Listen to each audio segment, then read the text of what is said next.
Hey,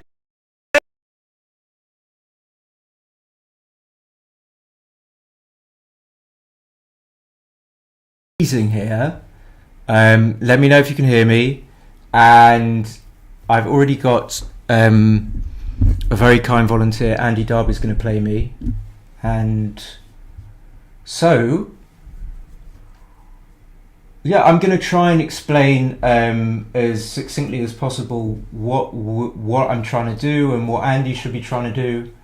And I don't know who's watching, but hopefully it's helpful for people. And just answer as many questions as you're willing, as you dare to do. So if I go to CoinGame, hopefully I can. I don't know how this works. Minimum. No, not CoinGame. Play a friend. And yes, great. So I want to play on casual settings. Casual settings. I want to play on casual settings. There we go. You have to drag it. And we're going to play 7 and the cube. Yes. Okay, and then it's going to come up with the code. And Reese is already watching. Hey, how are you? Happy New Year, everyone.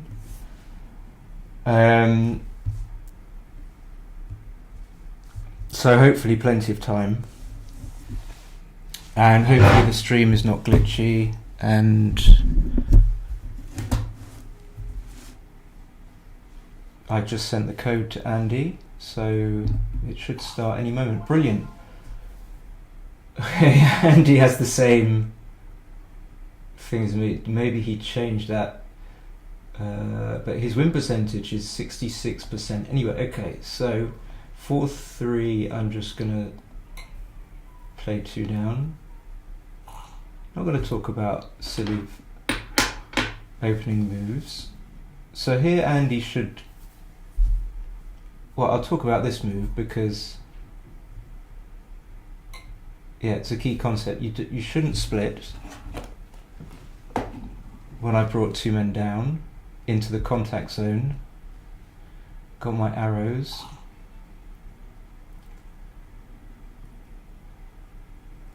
Here I don't immediately know what to do. I suppose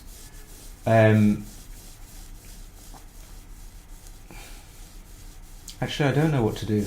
So if I make the 4 point, I'll be ahead in the race, which I don't necessarily want, so bearing in mind that I'm going to have 2 checkers back. So I could take the opportunity to run, and the upside is that if he hits me, then I will have a return at his blotting board there. So this is kind of embarrassing. I don't really know what to do. My instinct is to make the 4 point.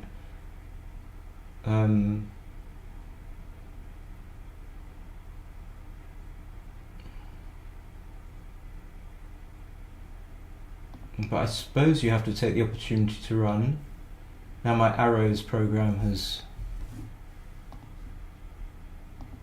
gone a bit loopy, but that'll work its way out. Is there anyone watching? Anyone?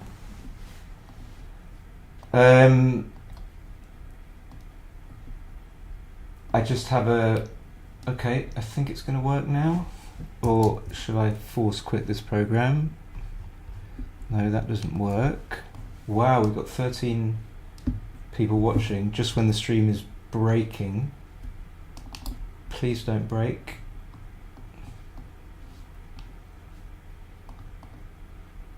I've got a revolving wheel of death. I can't click on anything. I've decided, okay, I think it's work. Yes, okay, I think it's... So I actually don't know what to do here, so I'm just going to not use all my time in one go. I'm going to play out. So this is, the first 3 are easy for Andy. He's going to make the 9 point, the 5 point.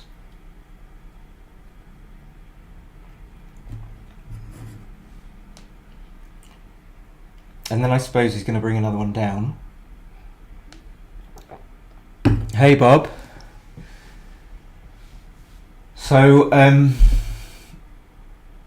casual time settings, really trying to teach something useful in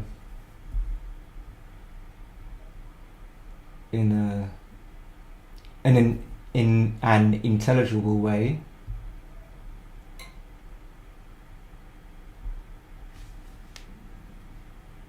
So I even lost track there of what he did. Anyway, okay, so I come in and I probably don't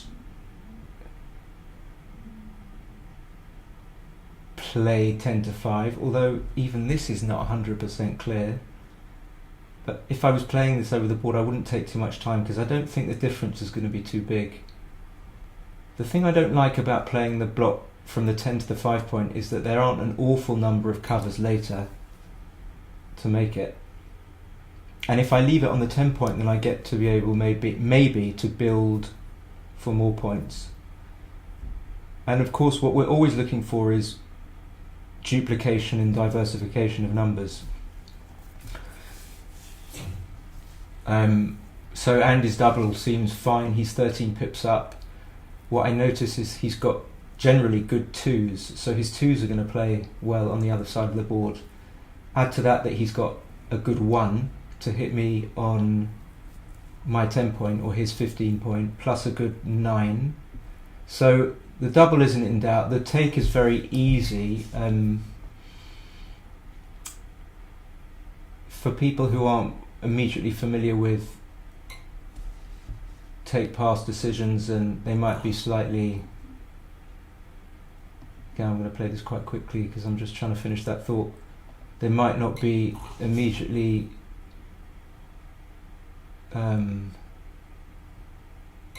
familiar with subconsciously with what is a take and what isn't. It's difficult to one of the most difficult things to teach in backgammon is why something is a take. It's also very hard to play and talk at the same time. But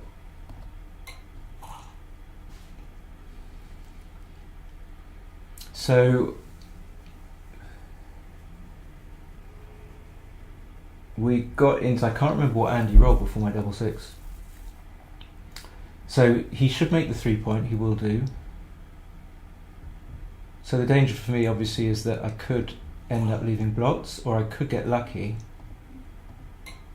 and make some points. And the fact that I've made the 4 point now means that Andy, it's much more incumbent on Andy to escape, because there's every likelihood that I could block him in.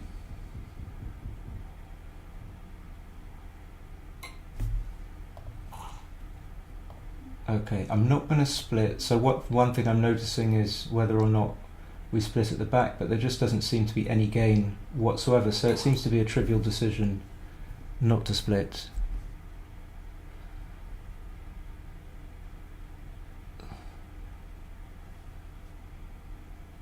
Bob says 4 points. Yeah, perhaps I should have made the 4 point. It was my instinct. I got confused. So Andy's just going to bring this home. So it gives me a little bit of time to take stock, and it's not going to matter an awful lot what I do. But maybe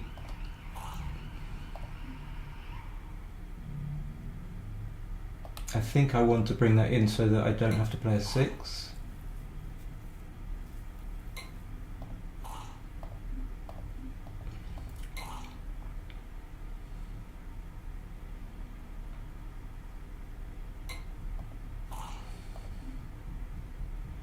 And I can do the same thing. I can play a checker from the 6 to the 5 point so that at least one of my 5s will not have to play. Like I said, it's difficult to know who's watching. I always assume that people that watch are a little bit maybe more advanced, but feel free. I mean, it'd be great if someone could tell me what kind of level they're at and put me to task and try and explain explain exactly why I'm doing something. So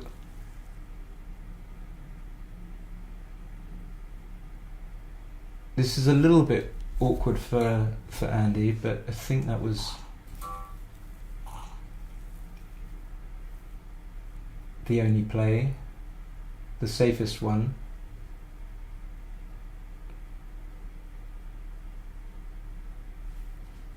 Maybe I can try my risk getting my arrows back, but they always crash. So Andy should play relatively safe, and that doesn't discount playing 6 to 5, because it only leaves, God, I'm so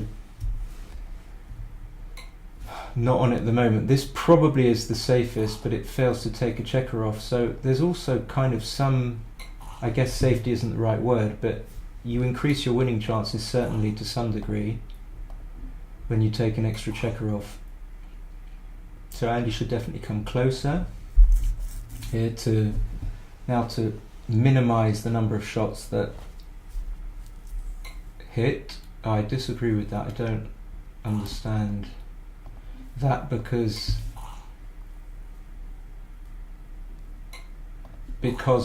what? Because taking a check, he's not going to win any more gammons, and it's the best way for him to win the game, I think, is to not get hit.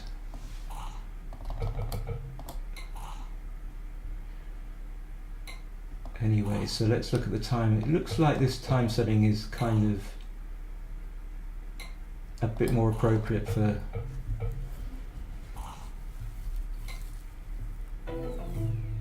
this sort of thing. Okay, so 6-3, we're always happy to control all quadrants of the board. I quite like it as a roll. 2-1 you have to hit, which is always a little bit uncomfortable because you're liable to get hit back, but you have no option, and then it can lead to this kind of game. So from Andy's point of view, he can get another one sent back.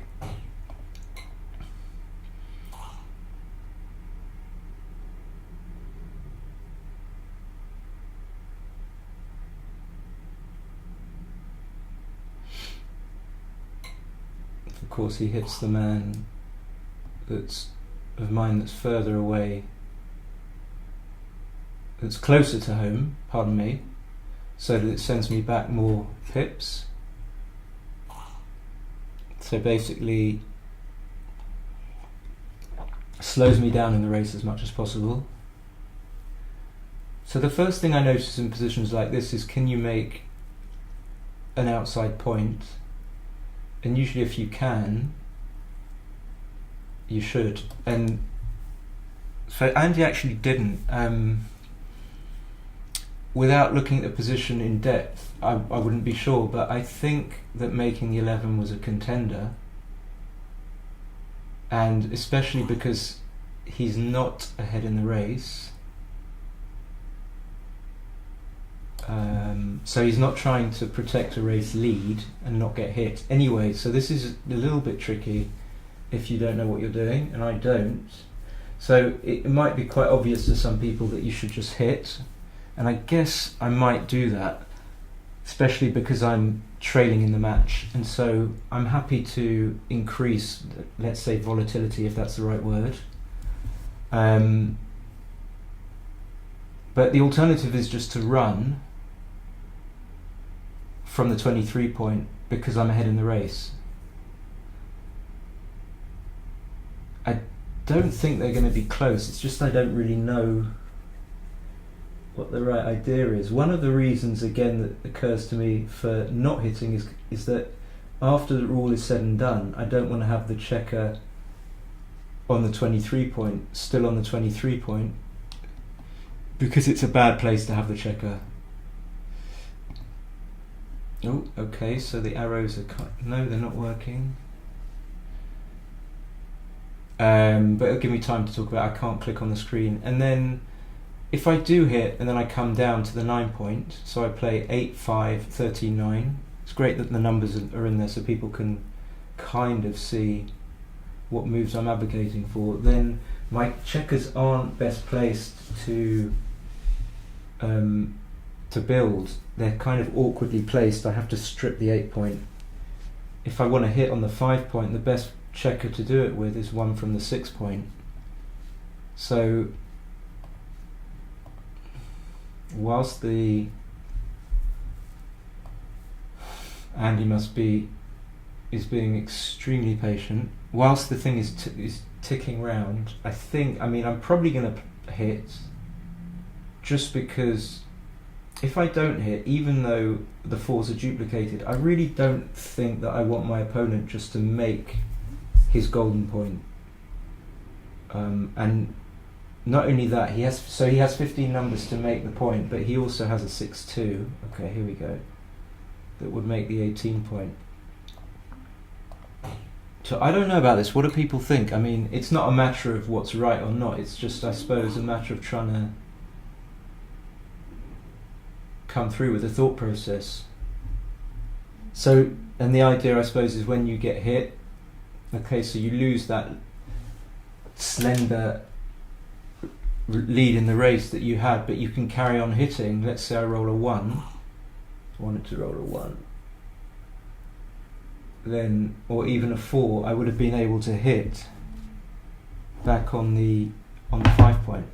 But now, I guess I'm quite happy just to make the anchor. This is difficult to substantiate exactly why. I'm don't want to waste all my time and piss off Andy too much, but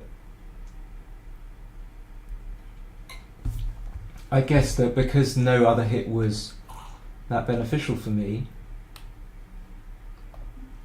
again I'm going to play this a little bit quickly, then I went for something that really was beneficial. I suppose people talk about permanent assets, and that's the kind of thing I'm talking about.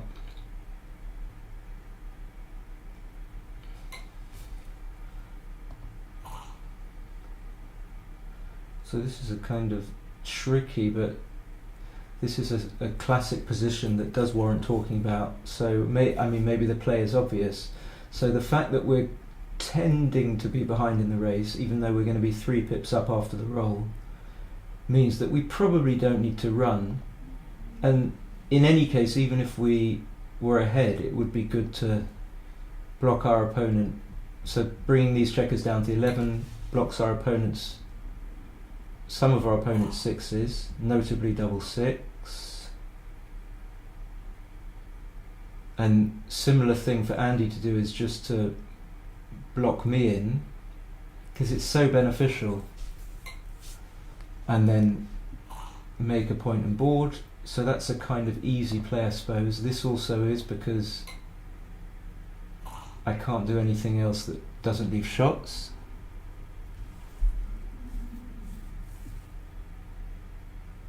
And this is awkward. So sometimes backgammon plays are just sort of dictated by, like, that idea of putting the checkers where you want to. Well, here you can't really do that because the roll doesn't allow you to. So alternatively, had you rolled like a 6-3, you'd be able to kind of put the checkers where you want to. Arguably, you might not want the well, you probably would want to escape. So, but here it's had to do something that creates an unfamiliar structure, and because backgammon's all about pattern recognition to some degree, then it makes it a difficult play.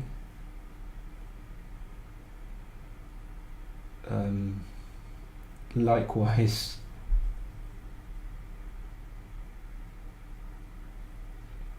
so I could, one question might be, well, why don't you not leave a shot? I could play from the 6 point, but then that would just put 2 checkers out of play on my 2 and 1 point. So I'm pretty sure I'm not going to do that. And then the question is, which point do you vacate?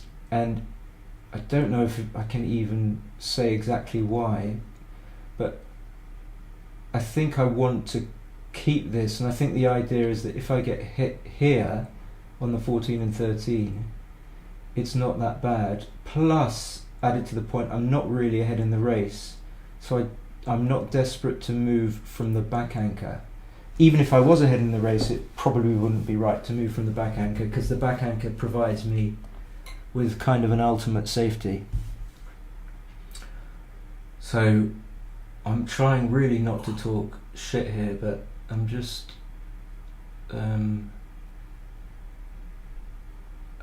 trying to give you a sense of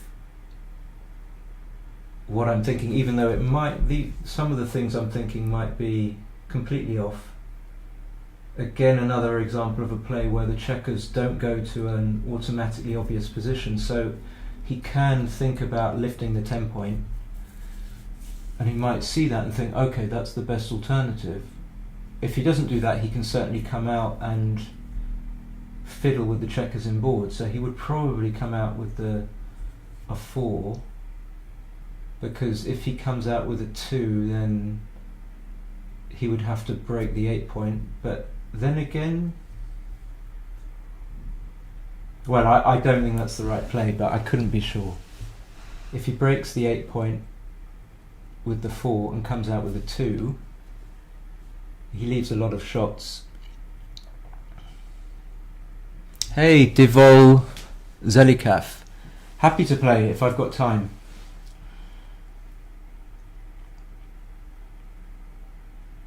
So, yes, I said did I say break the 10 point? I think breaking the 8 point is better. I don't know why I didn't see that, because now he gets to make the board. So I'm going to allow myself a little bit of a respite and just play quickly. And he should just come out. He would like to make the ace point, but he doesn't have a 3.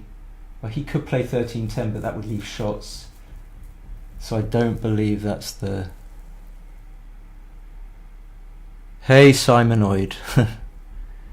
Thank you so much for watching, firstly, and this will appear in my videos, yeah.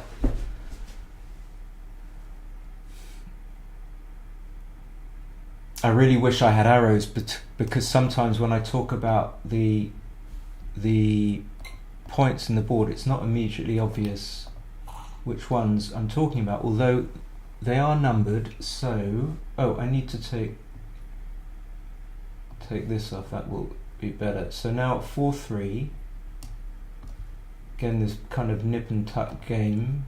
I'm not going to take too long, there are a couple of plays there. I could have played to the 8 point and 6-2, but it's not a big difference. So again, Andy's play will be dictated. So he just played 10-6 because that was an improvement on the configuration of the checkers, and there was no way that he couldn't not leave a shot. So part of the thing about backgammon when it progresses to a kind of middle game like this is just trying not to leave shots. Not to the exclusion of every other concept, but it's just very bad to be hit in backgammon. So a lot of good players could give a lot of credence to not leaving shots. Of course they give credence to making beautiful primes and stuff like that, but it's very important also to balance that with not leaving shots. And so this is why this 4-2 is not really what Andy wanted to roll, because again he has to leave a shot, and wherever he leaves it, did he have to do that? I don't know, I didn't get a chance. So obviously he just doesn't want to be hit here, so it was really bad for him to have to leave that shot. I mean, I'm absolutely delighted to hit, notwithstanding, you know, even the small chances that it can backfire. So, for example, he rolls 5-5, it backfires, but that 2 was a huge gain to my game, and like you see now, I'm way up in the race, and it's just a matter of checking that this is a double. So let's discuss why is a double. Well, if you think about the obvious thing about trying to get your checkers round, how far have you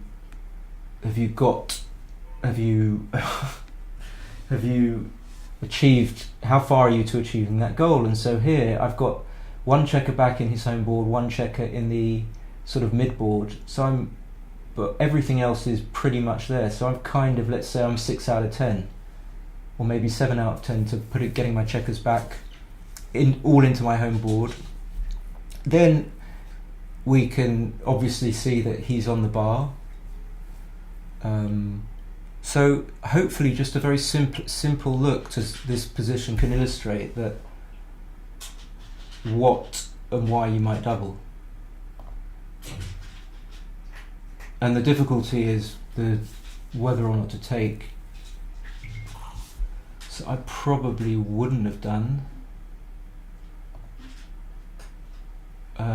So I can now get these checkers that would have been an impediment on the 11 point. I can get them clearer, and I don't leave any shots. So it again makes it easier for me to achieve my goal,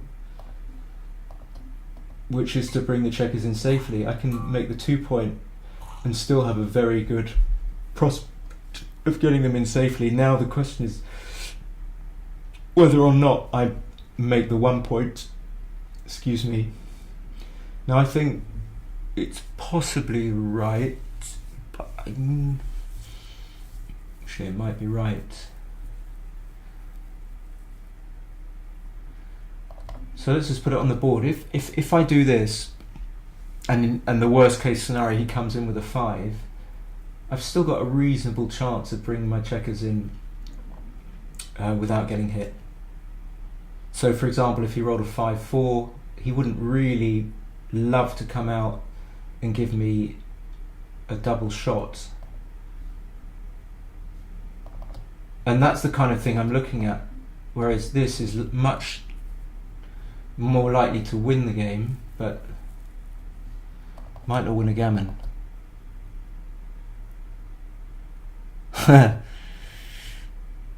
That's very kind of you, Devol. Yeah, I do a little bit of swearing sometimes. I'm going to make the ace point. I'm not saying this is right or not. I'm just saying. So this is the worst thing that can happen. Hi, Liv. Thank you very much. Happy New Year. And this again, this is pretty bad as well. So I'm going to have to not leave shots, which I hate to do. It might look innocuous, but putting the checkers in this configuration is going to make it a little bit tricky for me to bring it home. So maybe this double 3 backfired in my face. And Andy will make the 5 point. Okay, maybe it won't.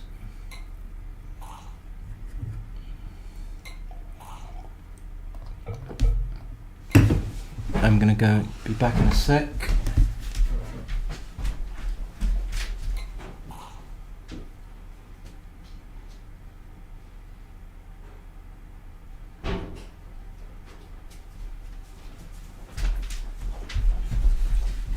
Feeling a bit sleepy. So yeah, if I'd have known that people really liked, it seems that people really prefer the slower time settings. I mean, I haven't really had much time for doing backgammon videos anyway, but I used to play quicker time settings just because I thought it was more exciting. But I guess that people prefer to at least have some semblance of explanation and to try and learn stuff, which is, I guess, what I would like if there was someone that was that was good and that did streams. I would. Oh, something's happened here.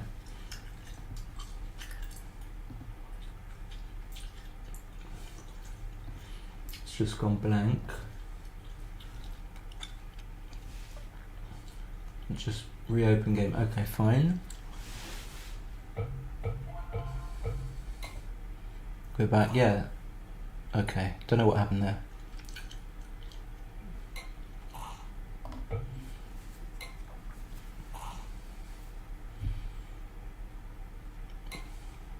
Okay, it's just done it again. I hope it doesn't keep doing it.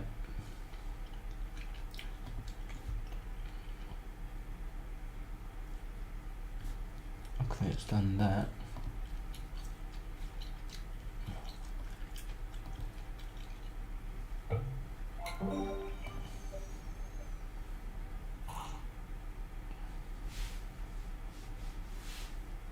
Okay. So 6-4, double 5. This is just like a theoretical position. 6-4 he could have played in a number of ways, but noting that when I roll the double 5,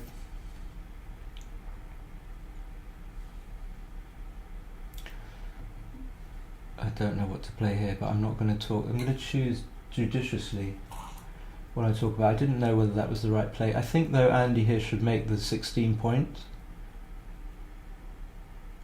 because there's several reasons, but let's just say it's a permanent asset.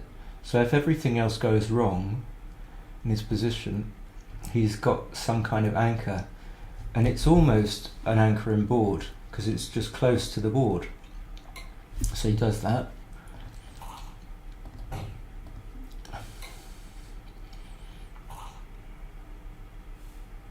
And I don't know about other people, it feels it's sometimes awkward to play against an anchor in the outer board. So anyway, Andy's got no choice with 4-6, but I like, firstly I like the fact that he's my guinea pig and that he's taking his time. So again I have to hit.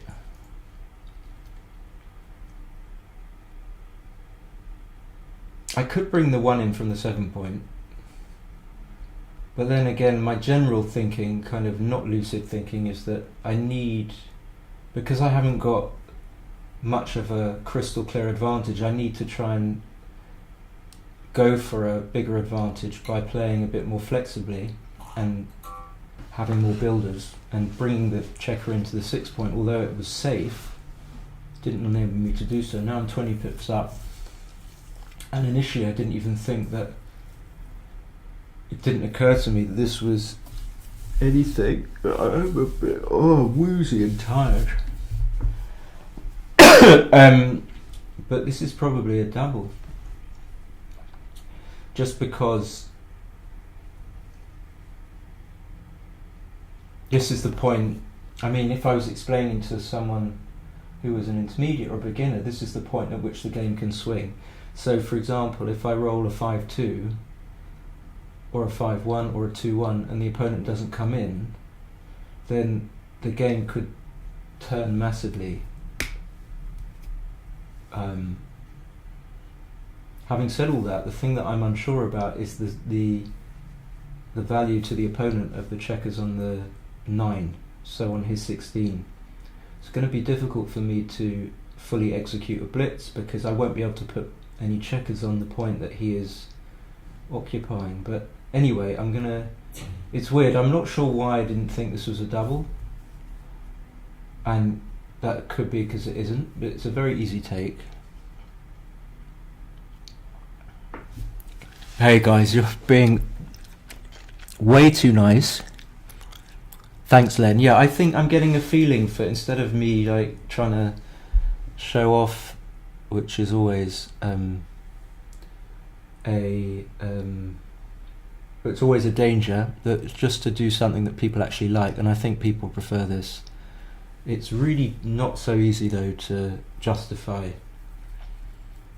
moves, and I'm always conscious of, so I don't think Andy should have passed it, so I'm always conscious of not saying the right thing or not homing in on the thing that's most helpful. So I want to home in on one thing here, the score, and people know all about these things now, but I'm just going to emphasize it. When I get to, I need 4 points to win, I'm really happy to get into a position where I can win gammons.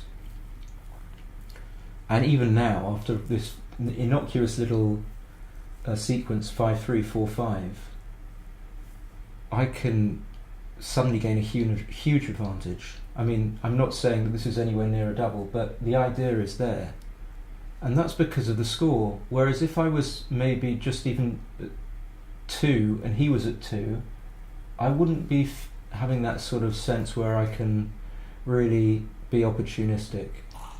So I'm going to do this again. I'm not 100% sure about this, but happy for, so for example, if he rolls like a 4-6 and comes in with 1, I can maybe think about doubling, which is what I want to do desperately. Of course, when you get hit back with the 1, you are, this is what Dirk talks about in his book, you regret having made the play you did. So, of course, had I known that the opponent was going to roll a 1, I certainly wouldn't do that, because it hurts my position so much. And yeah, Matthew, I am still offering lessons. I am, but I don't teach that much.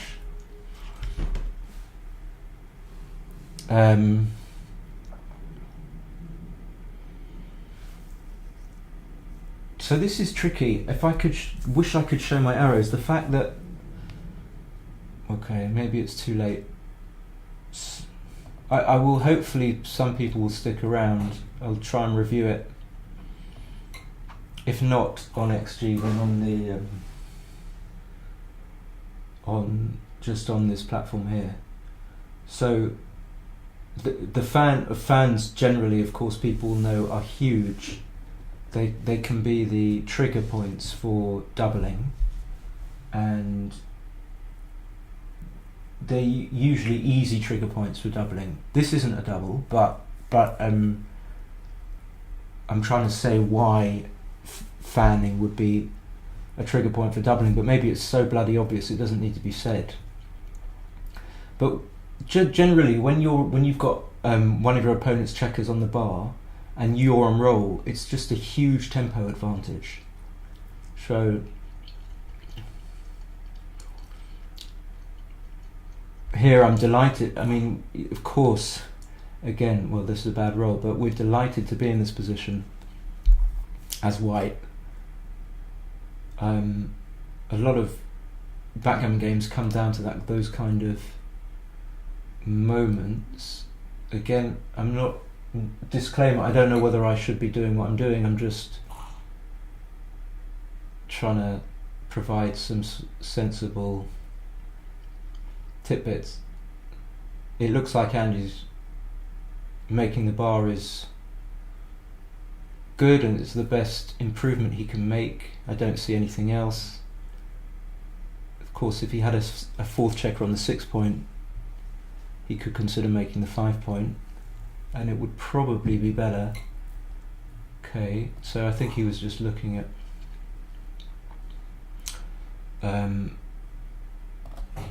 whether or not to split. So again, we're remembering that we're 4 away, but without taking too much time. This just is not quite enough because of the absence of, I mean, again, I hate this term, I don't know why, maybe I'm just contrary, checkers in the zone. So we've only got 8, but it's not really that, it's just that we don't have anything to attack the checker on the 2 point other than a 6 or a combination thereof, and that's really bad for us, because that's our plan is to prevent him from anchoring. So in other words, we don't have enough of an opportunity to do that, so we shouldn't overestimate our position. And then the 3-1, I don't know whether or not we should play the 1 up, or maybe we should do this so that his 2s are duplicated. So we notice that he needs a 3 to come in. So we shouldn't, he needs not a 3 to come in.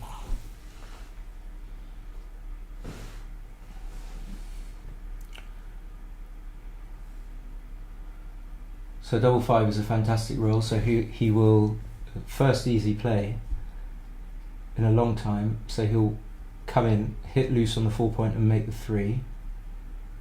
There's no other play, but he's just checking. I don't think he's lost at all. Andy is a super strong player, very close to G3 level.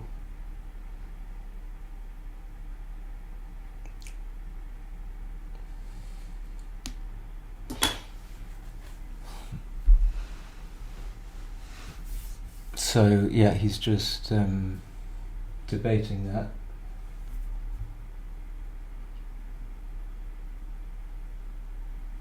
Or he's been distracted.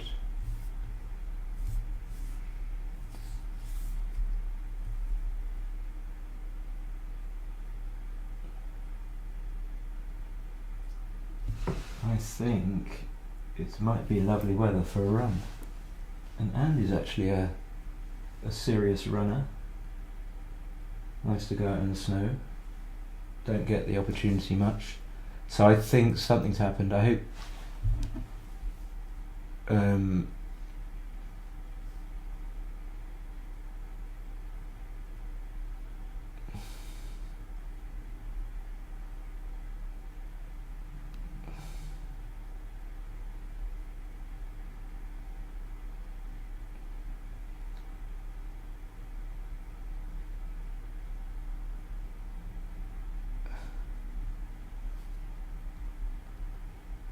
I don't know what's happening.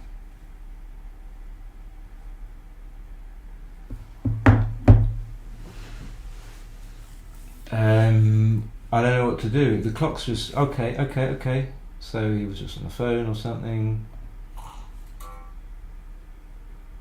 I think Mochi's book, Mark's chapters, meh. Mochi's chapters in Masterclass are fabulous, especially the priming blitzing one. I mean, it taught me a huge amount. Amazing that I couldn't have clarity in thought. It's such an obvious aspect of the game, and it's just a case of what you don't know what you don't know until you realise you don't know it. That fan is enormous. It looks like a pass.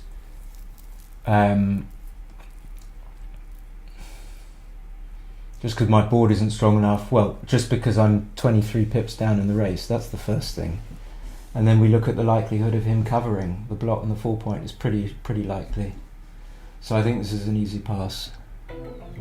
Yeah. First, I can't believe that 19 people are actually watching this, which is amazing. But I heartily recommend. I don't know if I would go to whatever. I got it from as a kind of a gift from a friend. 6464. I think I play like this because I don't want to split. I don't know how much, whether or not it's worth whatever it is. The extortionate. Can't get the words out. The extortionate cost, but it's brilliant. Mochi's chapters, not Mark's chapters. Mark's chapters, meh. Mark's a brilliant player, no doubt, but it's not. It's actually hard to. There are levels, and it's hard to. Well, this is a great. As I'm finding out today, you can play well, but to actually be able to come out with what is salient. So I'm being given the information from this match. I don't have any choice, but Mochi and Mark had to sit down and decide what to present from what they knew that was worthy, that was valuable, and that's really difficult. So I commend anyone that writes a book, and I've sort of got halfway through one and given up.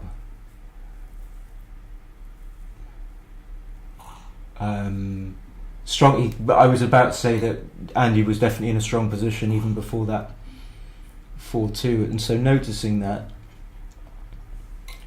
I'm loath to do anything but drop this cube immediately, and I'm sure Andy knows that it's dead for me and probably wants me to take if we were playing a match, but I can't see. The only thing that would make me think twice is that the race is close, but even if I don't get hit now, I mean, I'm not even gonna.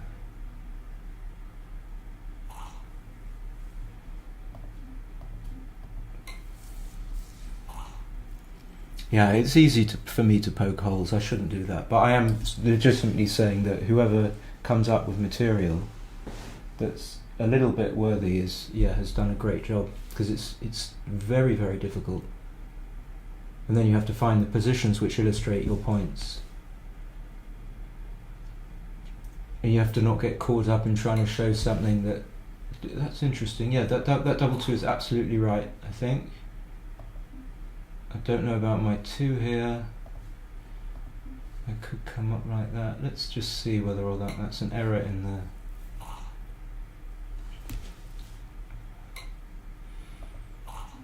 So score is a massive consideration. So remember, we're playing a 7-point match. I dropped a huge take yesterday against a friend. I still think Andy should have doubled, even though... So the basic point here is that when you're 3 away, a lot of your gammon value is killed. Or in other words, in order to double, you need to have... Your gammons aren't going to make your cube more worthy or more correct. You need to have higher single game winning chances. So let me say that again. When you're 3 away to your opponent's 4 away, that means you're leading the match. You need to have more certainty of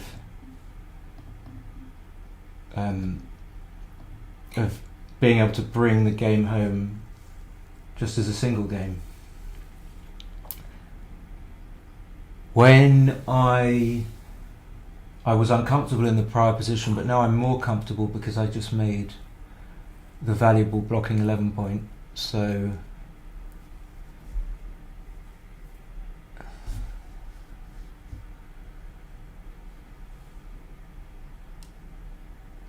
this is a little bit awkward. Okay, he can do that, right? Okay, so he probably shouldn't hit.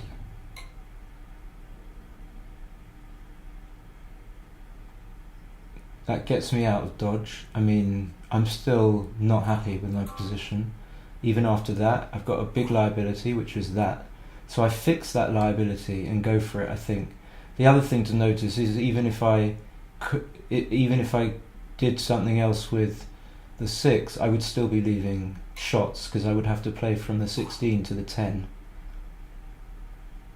So that was the key roll. I didn't for some reason see that hits. If I don't come in now, it's kind of a very difficult cube decision, or probably just a pass. 1, 2, 3.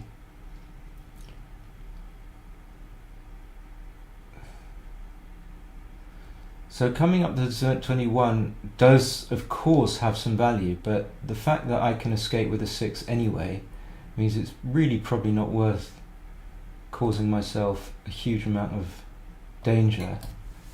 And again, we have to look at the diversification of our dice rolls. So we look at what the numbers do.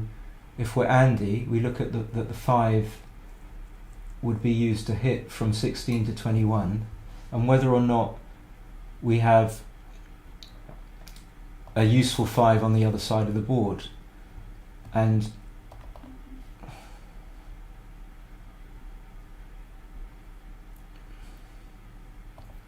this I don't really know. Hey Mark, this is a player frame game with Jangler, who is Andy Darby. And I'm playing on casual settings, just so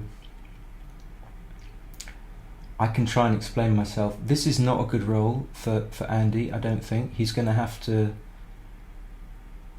hit on the 2 point. There are alternatives, but it seems better to... So he could play, using this numbering system, 16 to 22, 20 to 21. But I think this is probably better. And I roll, I think, my 3rd consecutive double 2. And this has really got me out of difficulty. Now, because of the score, this is probably enough for a double. So, because when the worst thing happens, I'm still not dead because my opponent is so close to winning the match. So if we imagine when I double, my opponent has a 2 cube on his side. If my opponent just wins a single game, he will be winning 6-3. And in match equity terms, like what are his chances of winning the match if he starts a new game at 6-3? Then he has he has 81 80.5, something like that, 81%. The fact that he's so close to winning the game means that he doesn't want to risk too much when he's holding that 2 cube. So basically what I'm trying to say is that you don't risk too much by giving the cube away here. Now, this isn't really the type of position you want to double when you're 4 away, because it's not very gammonish. Well, he didn't really think about that, which is fine because it's an easy take. But anyway, I think it was enough. Oh.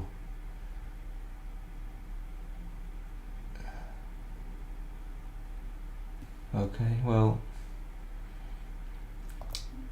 I don't love to break the board here, but I'm way up in the race. So the danger is shortcutting it a bit there, but what I'm thinking is that my opponent will now be able to come out with a 5 or a 6 into my outer board, and I won't be able to hit him because I've got 2 blocks in board, but I'm so far up in the race that it doesn't matter.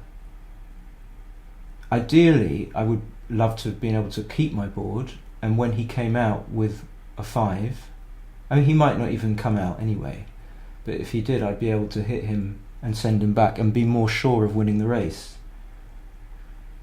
But the alternative with that, so now I can't hit.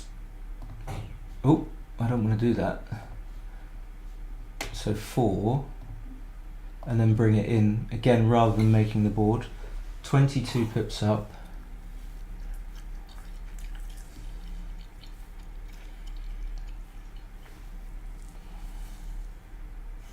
I mean, so Mark, I know all of your names, and I've seen you post. Reese I know, Imtrex I know, but what kind of PR, if you don't mind, are you playing? Of course I know Len and I know Liviu.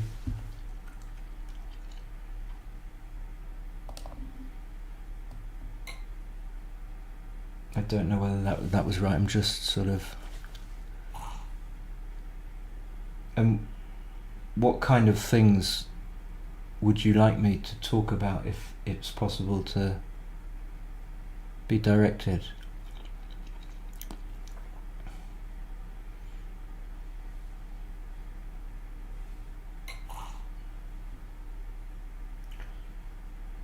So here again, we're like with the 2-1, I really don't want to leave a shot, even though it's only an 8.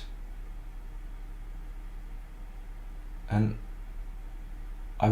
having said that, I would love to start bringing those checkers in because it uses the checkers more efficiently, but I think it would be too dangerous to leave the shot, so I'm not going to do it. And you'll see now that my race lead is, the double 2 is good, is starting to get a little bit questionable, so I was very happy to bring my checkers closer in. And here I would like to bring 2 checkers into the inner board, what we call crossovers. So if I bring them in from the 8 point, I cross over with 2 checkers. But if I do that, I leave a gap on the 3 point. So I think weighing up the priorities, which is a lot of backgammon.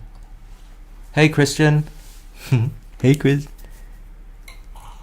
Okay, so Mark, that's pretty strong. So no, is anyone here like a lot worse than that? That's 6.58. You're going to have known most of the stuff I'm talking about anyway, but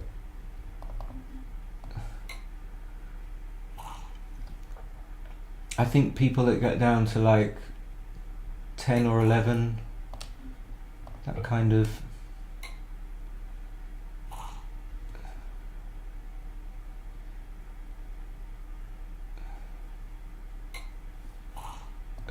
that kind of PR have got they can really benefit from,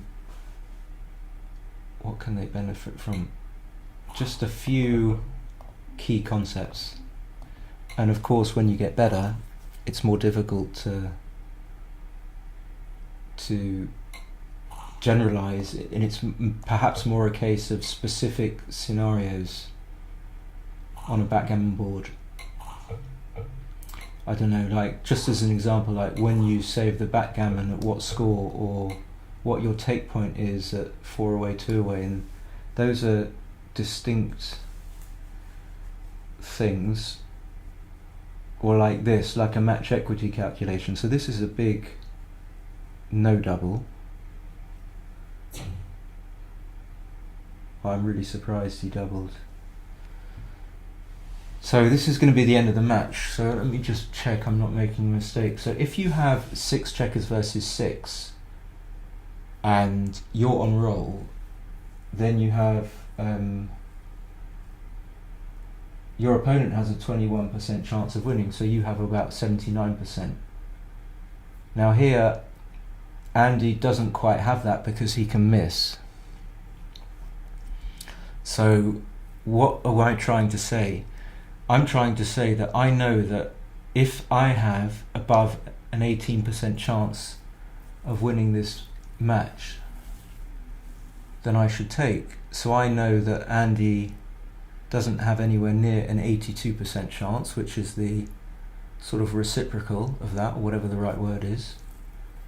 So it's going to be an easy take. Now let's just think about whether or not Andy should be doubling. I'm going to maybe have to eat my words, because if he takes off, let's say 4 checkers here, which he does with double 6, double 5, double 4, then he just loses his market immediately. So what we're trying to look at in doubling decisions is obviously whether or not, if you roll a certain set of numbers, whether or not you will have won the game outright after your opponent rolls whatever numbers he's going to roll. So to repeat, if Andy rolls double 6, double 5, double 4, he wins the game outright. Now that doesn't mean it's a double, that just means that he loses his market on those rolls. If he just rolls 2 checkers, 2 numbers like a 4-3, leaving himself with 2 checkers on the 23 and on the 24, and I just take 2 checkers off, I will know, just from having read numerous books and having played for all these years, that Andy roughly has an 86% chance of winning. I can't remember exactly whether that's with the checkers all on the 1 point or not. I think it's the same, obviously, actually. What am I talking about? And therefore, if he was to wait to double until then he knows that I would pass. Now, to add the complication to this issue, which you might have guessed already, it doesn't mean just because you can lose your market in a match score situation that you should double, because it can be very, very dangerous if it doesn't go right for you to do so. So all in all, what I'm trying to say is that I think that even though Andy can lose his market here, he should probably not double until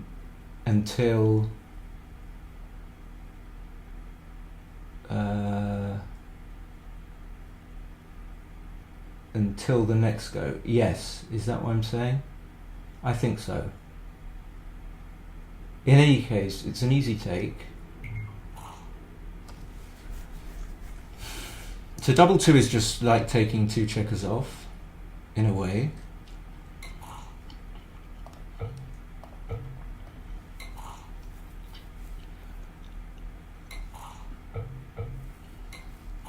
And then we're going to review the match.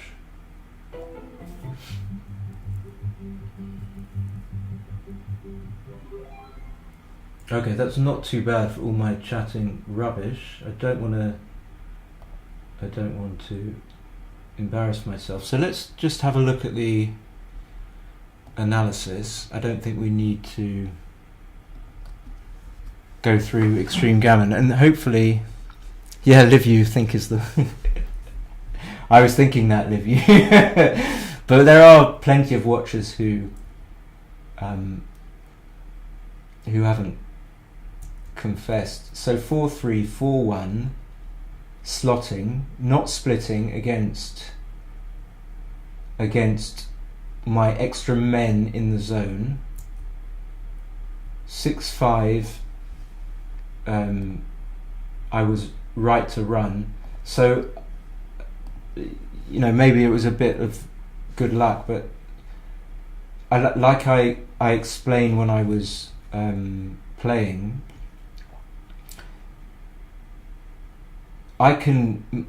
the best improvement I think I can make here is to escape one man, and I'm able to do that without too much risk, because if my opponent hits me on 9 or 10, I come back in and hit him on 20.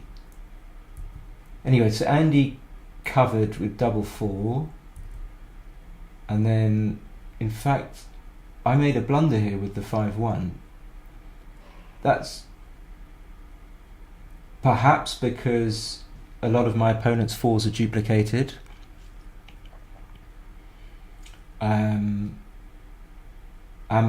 maybe it was obvious to all of you that the point I most want to make is the 5 point. So I didn't know this play at all. I just didn't know. I wasn't trying to be clever or anything. Anyway, Andy doubled. That seemed fine. So I wanted to talk about maybe why there's a double. Well,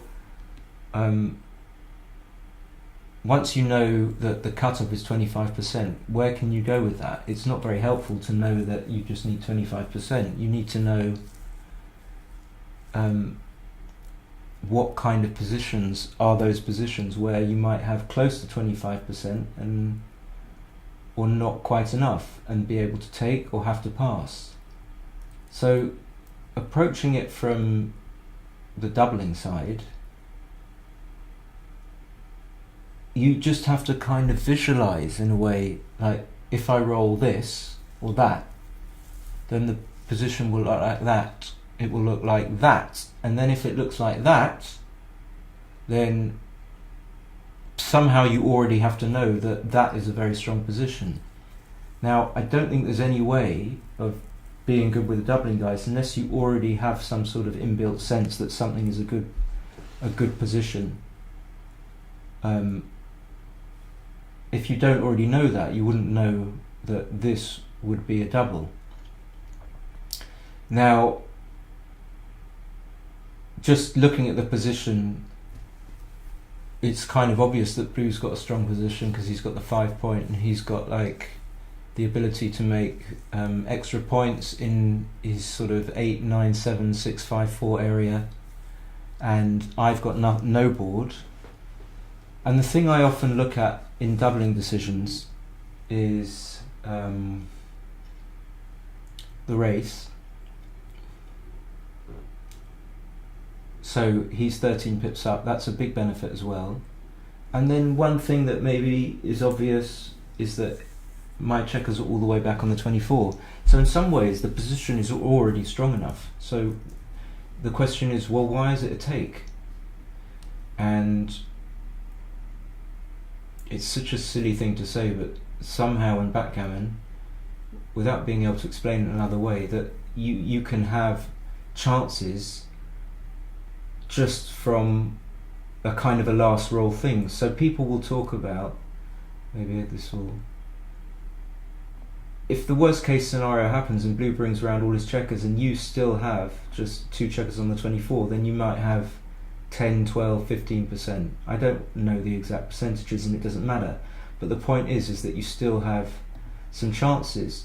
So you've got to assume that that's not the only thing that can happen. That's your worst case scenario. There are a lot better case scenarios. So your baseline percentage is maybe 13, 14% here, and then you've got to add a load of other percentages onto it. Anyway,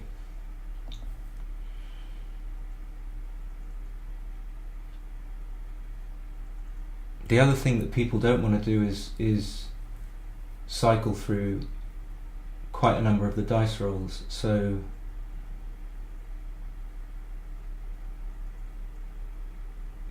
here it might not be so important to do that with the dice rolls of your opponent, but you can do that with your own dice rolls. So of course your opponent has to roll something, but imagine you roll a double 1. That happens, you make the 7 point and the 5 point. you're suddenly in a great position, assuming you weren't put on the bar. Or you roll a 5-1, assuming you weren't put on the bar.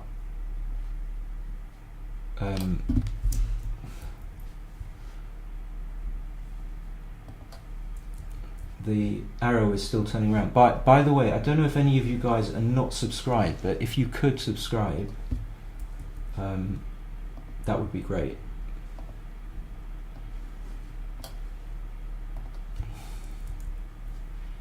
So just trying to move on, but the wheel of death is turning. I don't want to go too slowly, but I'm just trying to provide some value. I hate it when people... Okay, it's still...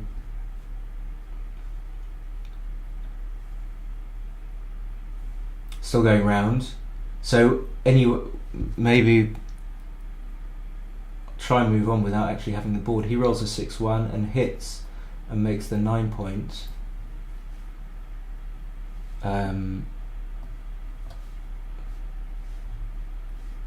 I roll a 4-6 and come out, and then I didn't see this roll when we played, but he rolls a 6-2 and makes the 7 point.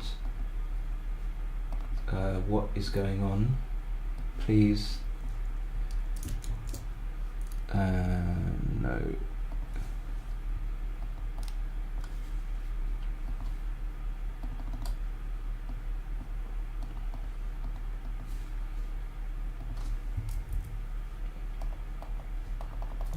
It's going to come back any second.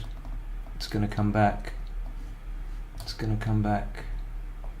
Please. Come on, baby. Come on. I have this very crap sort of 1995 program that I downloaded for like $4 called Ink to Go, and it draws arrows on the screen, and I'm sort of too lazy to find one that doesn't crash my stream every single fucking time. And so it eventually just quits itself, but I can't actually quit the program because the computer doesn't recognize that it's a program, so I can't actually force quit the application. Maybe Len knows how to, like, some sort of workaround, but now, and there's just a strip at the top with the icons on and a circular. Oh god. Could be the end. It could be the end. It's not doing anything.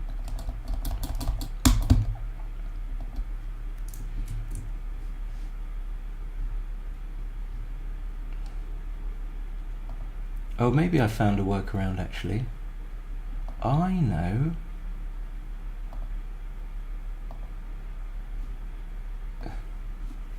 Is that going to help?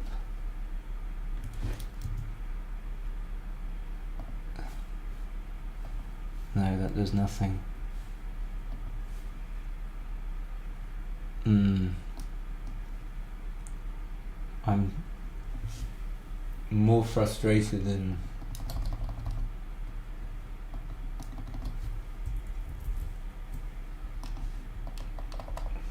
So I have to... Problem with being on stream is I can't really like have a massive swearing tantrum, which is what's going on, which is what's happening inside. I have to pretend to be calm, but I want to fucking hit something and smash. It's just still going round. I might have to leave it there. So anyway, I'm definitely going to do this. I mean, it's just like a silly to have so many watchers is a real ego boost, and it's nice, but I hope that people are watching and learning and stuff. Yeah, I can't carry on for some reason. The screen is frozen, so I'm going to end it now, and I'm going to do one in the next few days. But don't forget to subscribe. Please get anyone you know to subscribe. That'd be nice. Alright, Catch you later. Bye.